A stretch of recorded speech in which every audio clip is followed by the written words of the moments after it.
Hey guys, Paul Pluter on my birthday. I am 46 years old. 46 years old. And I gotta tell you something, guys. I gotta tell you, what wristwatch do I wear on my birthday? I'm wearing my Breguet, the Breguet Type 20, because the paddock is getting serviced. And I think the Breguet is kind of, it fits that genre very well. Fuck. Okay. Okie dokie. We got a bit of an insect problem. We got a wasp bee in the studio. Cut.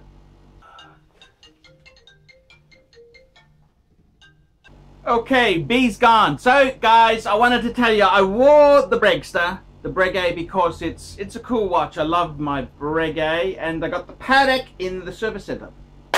So it's my birthday. I gotta be making a move next month to pick up the paddock. I got a few gifts that came in. A wonderful lady who wants to remain anonymous, Miss Maserati, got me this beautiful bottle of cognac. There we go. Look at this. Absolutely beautiful.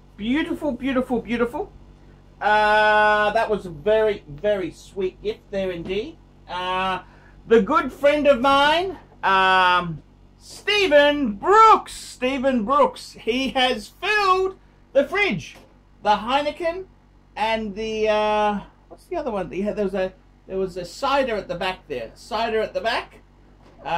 the fridge is full.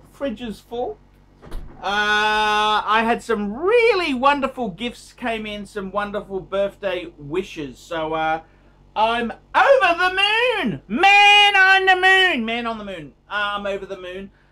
I've also got my good friend Dave. Dave has spotted me a trip to Melbourne.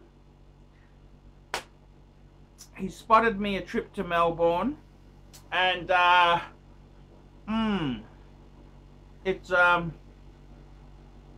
gonna be fantastic. I'm going down there. I'm also taking delivery of a new watch. This is a watch to celebrate the end of the CCC matter. It's my birthday. I got it at a great price. It came from Sydney Watch Exchange. Hello, Cove from Sydney Watch Exchange. It's a Milgauss. It's a Rolex Milgauss. I'll do an unboxing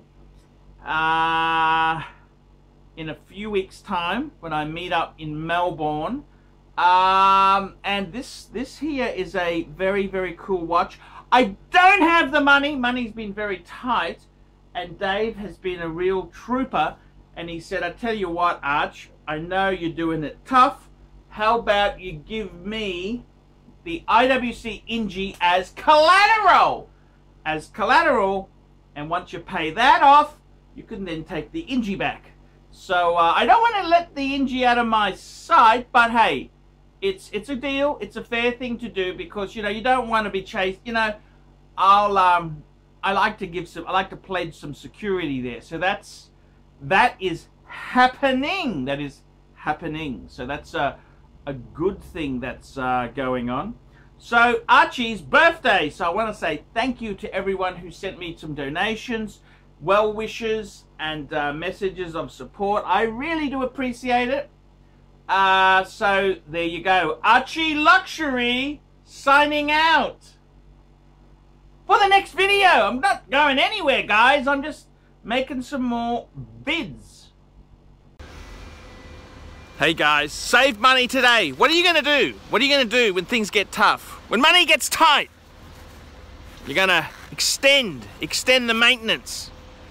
Well, save money today. We at Regal Nova have been selling truck tyres for the last 3 years. 3 years. Saving our customers huge amounts of money. You can buy 8 tyres to a container load. Never have prices been this low. Go to www.newtrucktiretoyourdoor.com, www.newtrucktiretoyourdoor.com, or call Glenn today for more details. Phone him on 6028 289 808. 6028 289 808. We make your buying experience pleasant and stress-free. Regal Nova, discount truck tires.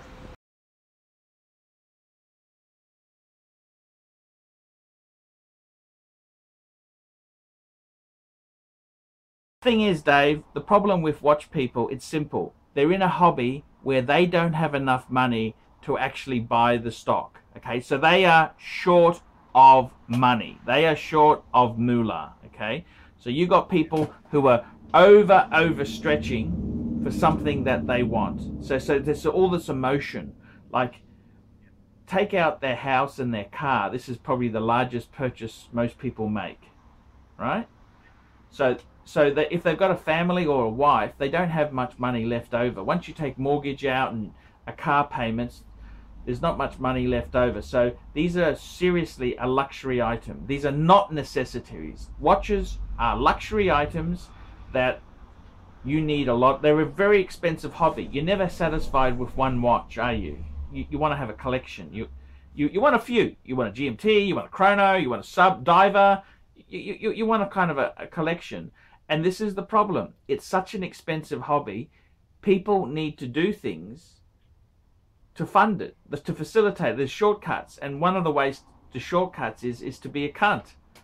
Average watch people on the forums are just, they will sell their own grandma for $10 more. There's no morals whatsoever. They're just absolute fucking shits. They will double cross you. They will pressure you. They will use any tool. It's like an alcoholism, right? Alcoholism doesn't mean you belt your wife, right? But what it does is you've already had those feelings to bash your wife up. Alcoholism just lowers the barriers. Does that make sense? So it doesn't make you a killer or a murderer, but if you already are a bit on the dodgy side, it just accelerates that. So same thing with these forums. There's so much money involved. Like how much do you need for a decent watch? You're not going to get much. Rolex is $10,000-ish, isn't it? Like even a Milgauss, my Milgauss, normally you'd be paying high 7s, 8, wouldn't you, for a Milgauss, right? So that's a lot of money to most people. It's a quality second-hand car, isn't it? 7,000 or 8,000 Aussie is a quality car.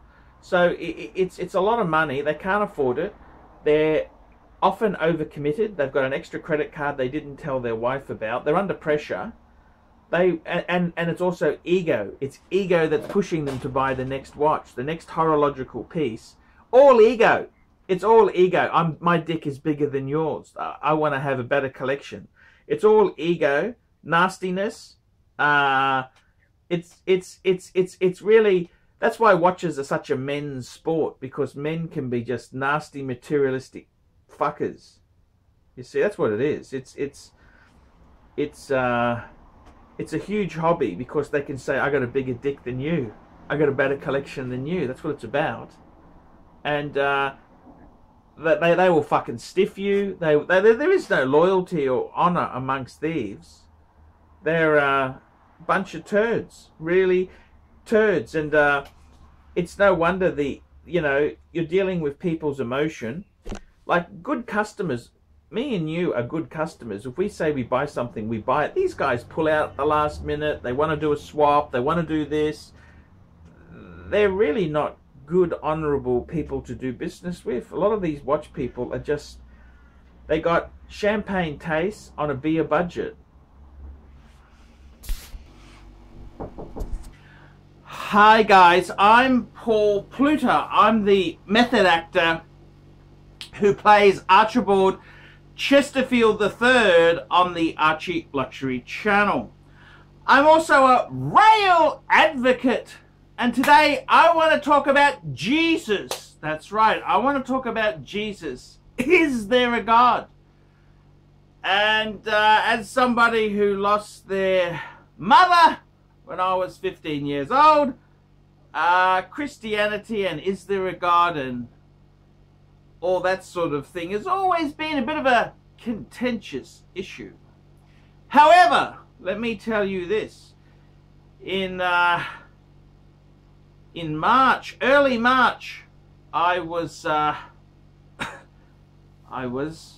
was it March? When was it? Well, it was, look, earlier this year, I was charged by the police, the Crime and Corruption Commission, the CCC. I was charged with disclosure of a confidential document.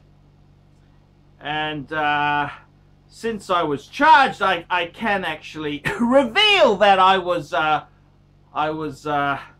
earlier in the previous year, I actually went to a star chamber. And when I after I was charged, which was early March, I could then reveal the fact that I had actually been sent to the Star Chamber. Enter the Star Chamber. Enter the Star Chamber. And a good friend of mine, Murray Cranston, he was a very good friend of mine, a lifelong member of the LNP, the National Party actually, which then became the LNP. He always was a good Catholic, He married a nun in training and he had a number of children, and he was just a really great guy. I really loved Murray. Anyhow, fast forward, and Murray's on death's door. That's right. He's unfortunately, he had a growth in his lung, which was then removed. Then a couple of years later, this horrible cancer has spread very, very rapidly. Anyhow, I wanted to talk to Murray and say, hey, how's it going? I didn't realize how bad it was. Anyhow, he rang me eventually, and it was no good. He told me it is ending very, very soon. So it was a bit of a shock indeed there. And Murray always had a great sense of humor, and I said to him, look, Murray, I don't want to be rude, I don't want to be mean, but if you're going across to the other side and there is something there, can you please help me with my case against the CCC? And I said to him, hey, I'd really appreciate if you're going over to the other side. It doesn't hurt to ask. I said to Murray, I said, could you possibly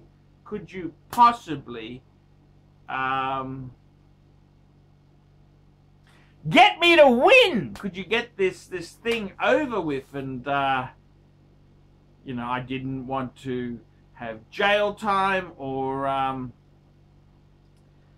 get convicted. I wanted to get this terrible thing out of my life. And Murray, being the cool guy that he was, said, yeah, sure, Paul, don't worry about it. I'll make sure it's fixed up. He said to me, if I go, which probably will be sooner than later, I'll make sure it's fixed up. And that's exactly what happened. The funny thing is, then the poor guy died. And I went to the funeral. How's this for a sign? The funeral was a day before my court case. And I went to his funeral. The next day I went to court, and guess what? Mysteriously, they had mislaid all the paperwork.